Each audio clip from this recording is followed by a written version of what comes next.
Eli's sketchbook was his secret superpower. Inside, fantastical creatures battled, ancient trees whispered secrets, and feasts of every imaginable desert spilled across the pages.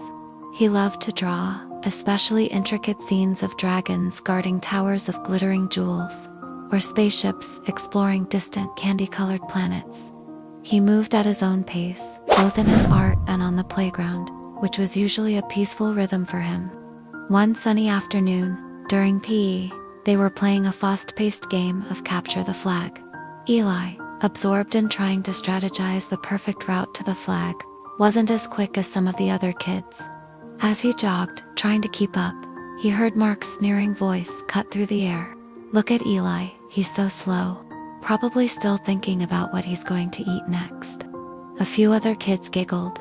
The comment felt like a tiny, sharp stone hitting him, even though he knew it wasn't true. He wasn't slow because he was thinking about food. He was slow because he liked to observe and plan. Later, during recess, Eli was excited to show his friend Maya a new drawing of a brave knight defending a castle. As they sat on a bench, Mark and his group walked by. "Hey Eli," Mark called out, his voice dripping with false sweetness. "Are you drawing a picture of yourself eating a whole pizza?" His friend snickered. Another boy chimed in.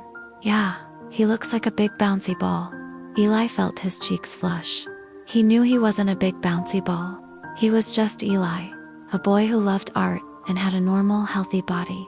But their words still made a knot form in his stomach.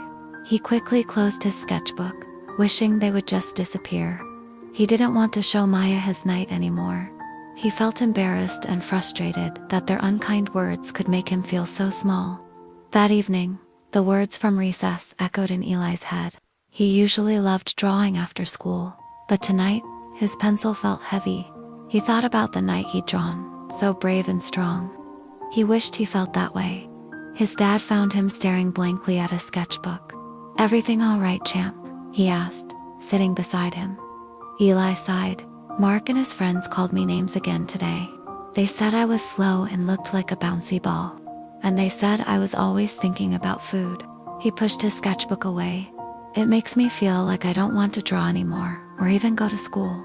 His dad listened patiently, his arm going around Eli's shoulders. "Eli," he began, "it sounds like Mark and his friends are being incredibly unkind. And their words are completely unfair and untrue. You are a wonderful, healthy boy with a brilliant imagination. What they are saying is about their unkindness, not about your truth. When someone says mean things like that, it's important to remember a few things," his dad continued. "First, their words don't define you. You know who you are. You're creative, thoughtful, and kind. Their opinions, especially mean ones, are just noise. Second, telling an adult is always the best first step. We, your teachers, your coach, we are here to help stop this. Bullying is never okay, and it's our job to make sure you feel safe and respected at school. Third, if you feel safe, you can try to use your voice. You don't have to shout or be mean back. You can simply say, 'Those words are hurtful, and they're not true.' Or, 'My body is my own, and it's not okay to comment on it.' Sometimes, a calm and clear response can surprise them." And finally, his dad said, picking up Eli's sketchbook, "Never let anyone dim your light or stop you from doing what you love. Your art is amazing, Eli. It shows your intelligence and your beautiful mind. Don't let someone else's negativity stop you from being you."